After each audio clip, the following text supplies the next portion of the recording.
What's up guys, Rogue9 here and welcome to my series on Rainbow Six Siege.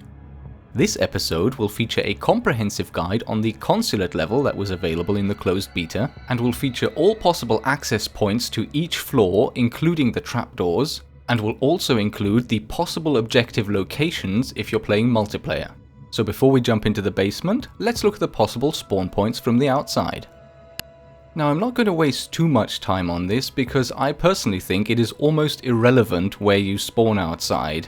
There is no way before the match that you can know where your enemies are or your objectives, so picking a spawn point is pure guesswork. Nevertheless, there are 4 possible spawn positions: the riot barricade, the police line, the gas station, or the side entrance. Since there is no tactical consideration when picking a spawn point, I like to go for either the police line or the side entrance, since you can get to the target objective quite quickly.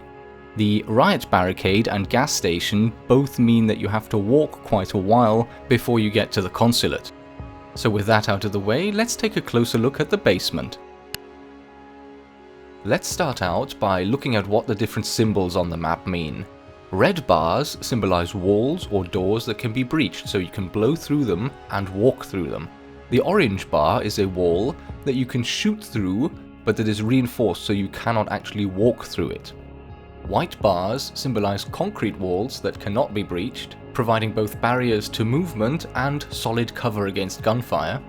The red squares symbolize ceiling breach points. When we get to the higher floors, there'll be different colored squares to show the floor breaches. And finally, the red X in the cafeteria, this symbolizes a multiplayer objective. So when you're playing against human players, this is one of the locations that you might need to attack. Now, even though this floor is underground, there is a surprising amount of different access points that you can use to get in. From the outside, your options are limited. You only have the garage door to get through. But once you make your way in through the ground or first floor, you can use 3 different stairwells to enter the basement. The stairwell in the northwest, in the north, and in the south. And even more effective against less experienced teams are the ceiling breaches. Here you have one in the center of the garage, in the eastern part of the cafeteria, the southern stairwell, 2 in the archives, one in the south, one in the northeastern corner, and one in the electric room. With all these different entry points, it makes it very difficult to defend against a well-coordinated attacking team. So now let's go ahead and take a closer look at this floor in the game. Okay, let's start off by breaching into the garage through the garage door. Now we've done some scouting, we know it's fairly safe to enter. If I can make it through this gap. Hello? Oh, I need to hop? So this is on the one hand a fairly vulnerable room. It can be breached all along the eastern side. It's got that trapdoor in the room. This time it's fortified, as you can see. And then of course you have the garage door we just came through, and the stairs to my left now. So it's both dangerous for defenders because the attackers can come from anywhere, but also because there's cover in the room, it's also dangerous for attackers. Coming through the corridor now and taking a quick peek into the security room, it's safe. Oh, take care of this guy and his buddy.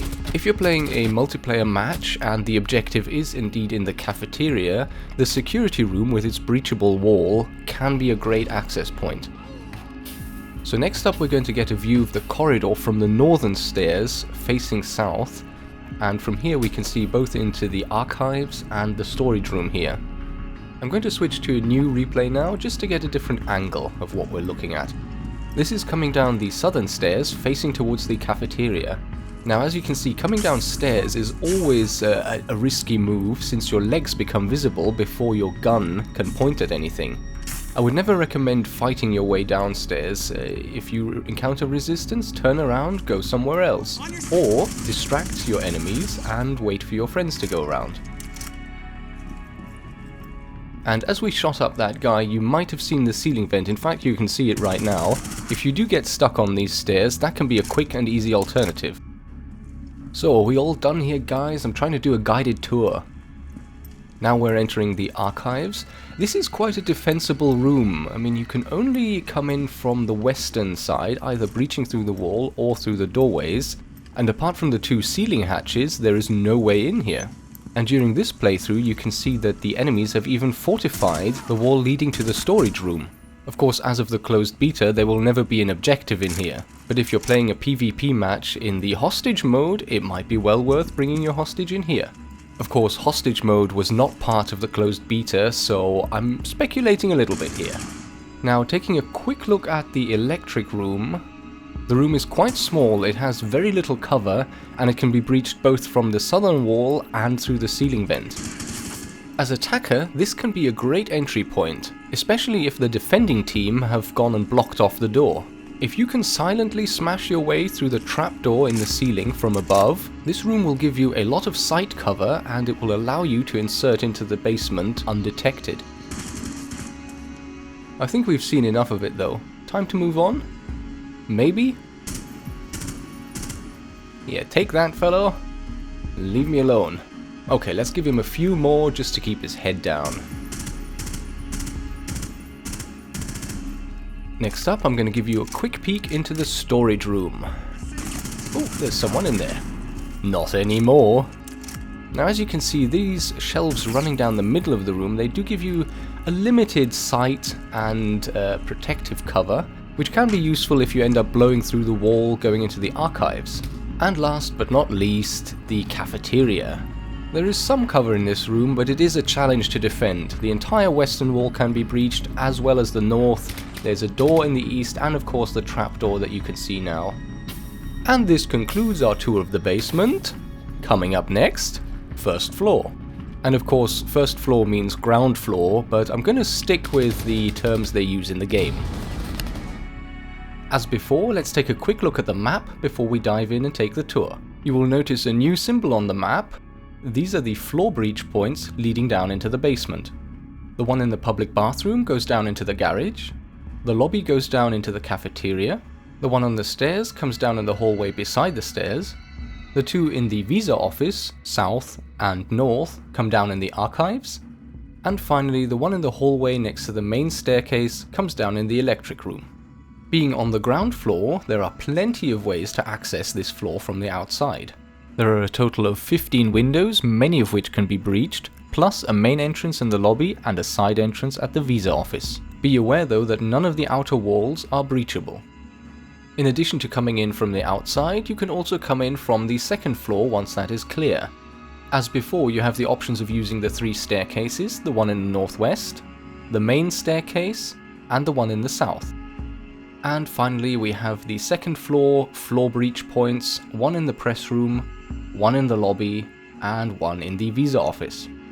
The potential objective on this floor is the tellers. A difficult room to defend since it is open on the eastern side and breachable from both the north, east and south. And now that you have a good overview, let's get to the tour. Now I'm at the northwestern wall of the building here, and I'm taking a fairly brute force approach. There's not a lot of finesse in it. I smashed in the window, made a lot of noise, waited for the guy to come, and then shot him. This can be a perfectly valid tactic against AI, but I would not recommend it against human players. The advantage of being on the defending team is that you can lie in wait and ambush your enemies, so it's really not in the interest of the defenders to come out looking for you, and usually they won't. So where we are now is we're in the northwestern corner looking out towards the main staircase and the visa office, or at least the corridor leading towards the visa office. And going around the corner to the right, we're in the second corridor, and you can see both sides of this corridor, both the north and the southern wall, can be destroyed. Moving past the northwestern staircase, I'm now going to head into the press room. I have to say I'm not quite sure why there is a grand piano in the press room, and nowhere for the press representatives to sit, but nevertheless, it's an interesting room with some limited cover and plenty of opportunities to breach. Now this guy in the antechamber here and the one in the lobby are not big fans of me, I have the feeling. He's even less of a fan now. Now if you're wondering why I'm using the pistol for a long distance engagement, well that's because I've already managed to empty my machine gun completely. So these 6 pistol bullets now are all I have left. This will also explain the cautious approach that you'll see me taking. Let's use this piano to give us some cover down the antechamber. Wow, and look at that, it even has 2 keyboards. Ah, the luxury these consulates have. A totally pointless grand piano sitting in what is supposed to be a press room, and they even make it some kind of lavish, out-of-this-world, double-keyboarded monstrosity. Yeah, sure, why not? Well, with 5 bullets left now, I'm not going to try to fight my way through the consulate from the inside. I will move around to the side and enter via the visa office because I know there's some ammunition there. And while we're at it, let's just take a quick look at the front of the building. Now this is the southern side and the main entrance leading straight into the lobby. Taking a quick peek under the door, I can see I got that one guy, but I'm not going to risk going in there. Let's go round to the side instead. We're now back on the north side of the building, this time the northeastern side. I have a grand total of 1 pistol... correction, 0 pistol bullets left. So yeah, this should be fun. Might as well go out with a bang. Let's go ahead and breach our way in. Who knows, maybe I'll manage to scare the guys to death.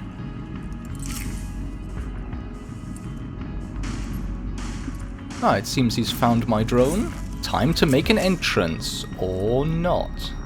Let's try that again. No one saw it. Hands up or I stab. 1 down, and they've not even hit me once. Oh, he's hit me now. Eek. Okay, that was unpleasant, but I seem to be okay. I'm alive. Oh, I spoke too soon. This is not good. Okay, let me just deal with this guy. He's pushing up. That sounds like the wrong plan. Idiot. Anyway, I think this little sequence has illustrated quite successfully that even though this is a large open plan room, there is a lot of cover that can be used. And you might have noticed the trapdoor that I was on just a second ago. That's the one that leads down to the archives. And here from the east corridor you can drop down into the electric room. And here in the tellers, as I mentioned before, you're quite vulnerable to fire and breaching from multiple sides, but you do have the desk in the center that provides hard cover. And we've managed to restock on some ammo. Finally, I don't have to run around like a headless chicken stabbing people. Right, back out to the eastern corridor and checking the main stairwell, just to make sure I don't get ambushed here. It's quite open. The small doorway to the left of the main stairs is the stairway down. And to get a good look at the lobby, let's just switch to a different replay. Now the lobby area is a long open room with some cover in the middle. It has a trapdoor both in the ceiling and the floor. Oh. Don't interrupt me, that's rude.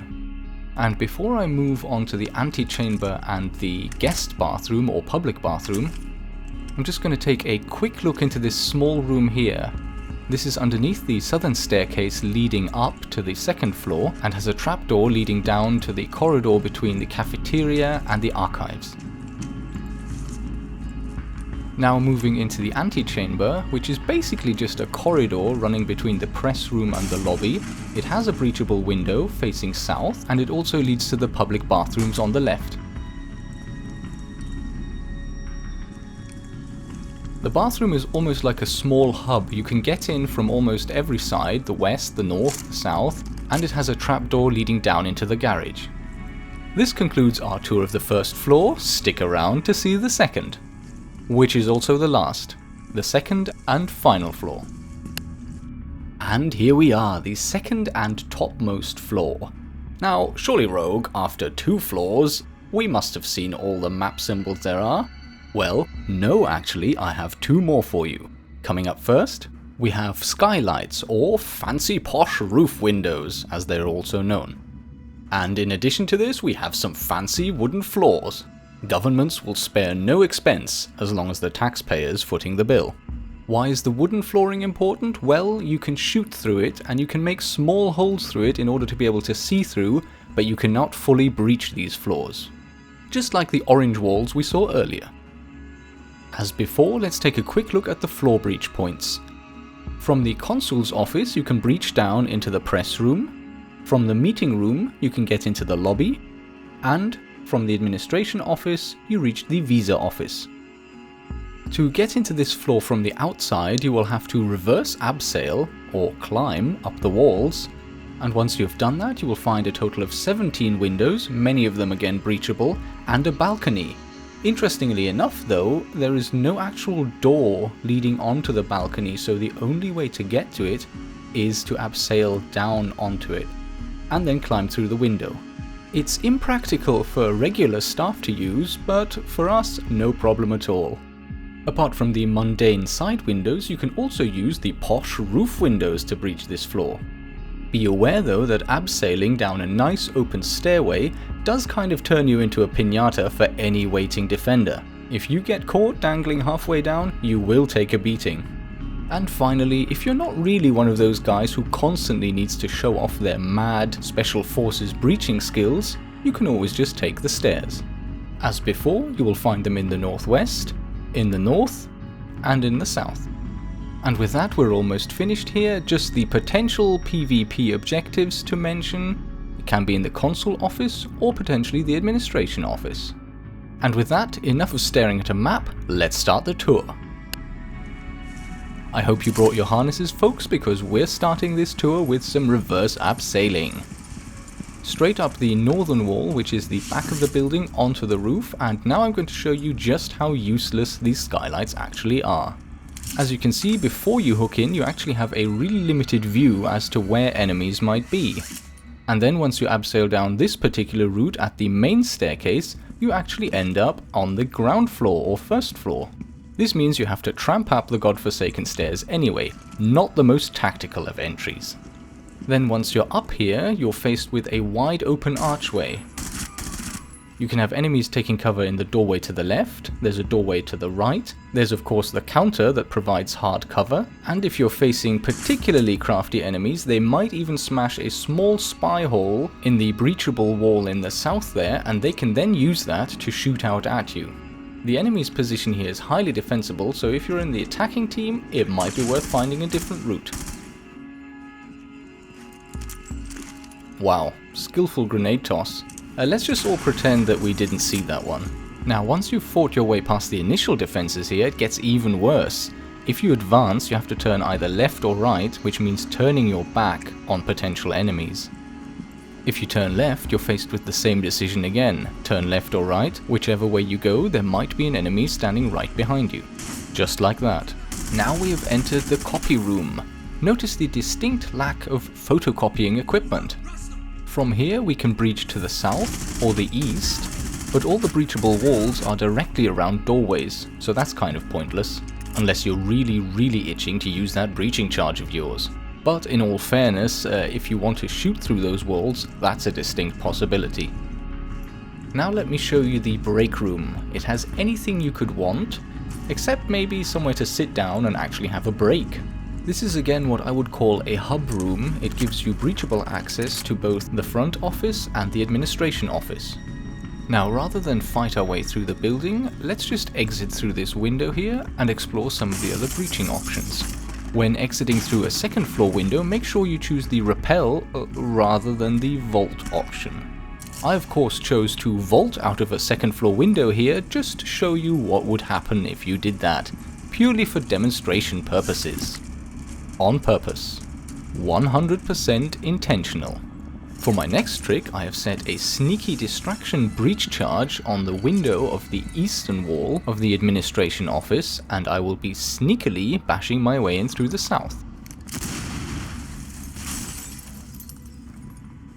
If there'd been any enemies here at all, they would have been so distracted I could have just shot them all in the back.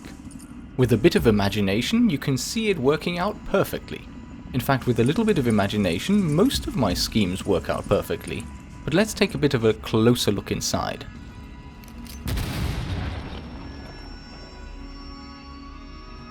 As you can see, despite being a large open plan room, there is plenty of visual cover provided by these screens, and if you duck down, there is even hard cover. This can be an extremely dangerous room to fight through, since your enemies will have the same advantages of being able to hide from you and flank you.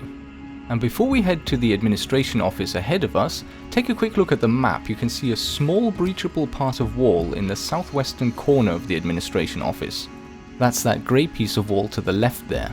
That can be fully or partially breached to give you a nice firing angle down on anyone coming up the stairs. Now heading over to the front office, this is a relatively small room with a large archway facing east, one facing north, and a doorway to the south. You can also breach through from the break room if you wish. Now from here, one of the ways to get to the western side of the building is to go back through the corridor in front of the main stairs. Although if you have the time and the opportunity to exit through a window, climb up the building and then breach back in from the other side, you might well want to do that, since the console's front desk is an ambush hotspot. The front desk is an open room that only has limited cover, the desk in the center of the room, and it can be accessed from a total of 5 adjacent rooms. But now that we've blown our way through here, let's go take a look at the private bathroom. This room offers mainly sight cover, and it can be breached from both the western and southern walls, and from the outside. If the enemy knows you're in there, you have almost no cover and they can just blow through from every side. See what I mean? Now let's take a quick peek through the northwestern stairwell there as well. Apart from the solid column down the middle, this staircase again offers mostly sight cover. Defenders can use the breachable walls to the south and east to create firing positions, and at the same time this staircase is also dangerous for defenders just in case there's someone on the roof shooting down through the skylight. And with that, we're on to the final stretch of our tour. May I present to you the Consul's office, a large open-plan room with breachable walls both in the north and the east, limited hard cover strewn around the room, and a floor breach point in the northwest. I like this room as an entry point since it allows several operators to get in at the same time and immediately set up defensive positions. As I mentioned before, putting a hole in the northern wall allows you to survey the staircase.